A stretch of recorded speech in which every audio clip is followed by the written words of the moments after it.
समय का द्वार, तीनों कुंजियां, काले वृक्ष की जड़, छाया का दीप और मौन पत्थर की आंख रघु के सामने चमकने लगी। वो तीनों अपने आप हवा में घूमी और एक गोल आकृति बन गई, जैसे कोई जादुई ताला खुलने वाला हो। धीरे धीरे एक भारी पत्थर का द्वार जमीन से ऊपर उठा।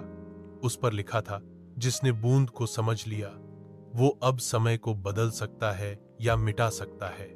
रघु ने अंदर कदम रखा। अंदर की दुनिया किसी और ही समय की लग रही थी।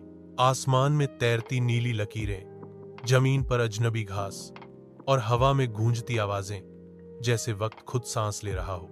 एक ऊंचे मंच पर उसे दिखा संत, अब एक प्रकाश पुंज में बदल चुके थे। उन्होंने कहा, रघु, नीली बूंद असल में समय का बीज है।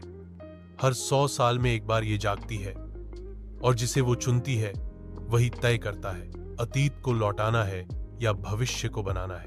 रघु के सामने दो रास्ते थे।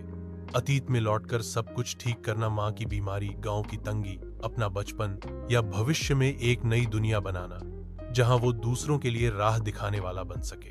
कुछ देर चुप रहकर रघु मुस्कुराया और बोला, मैं अतीत को नहीं बदलूंगा, मैंने उससे सीखा है। अब मैं भविष्य बनाना चाहता हूं, अपने जैसे हजारों रघु के लिए। तभी बूंद हवा में घुल गई और रघु के हाथ में एक नीली अंगूठी रह गई, जिस पर लिखा था, अब तू समय का रक्षक है। आशा समाप्त। या शायद नहीं, क्योंकि समय रुकता नहीं। और शायद कहीं किसी और गांव में कोई और बच्चा सपने देख रहा है, एक नीली बूंद का।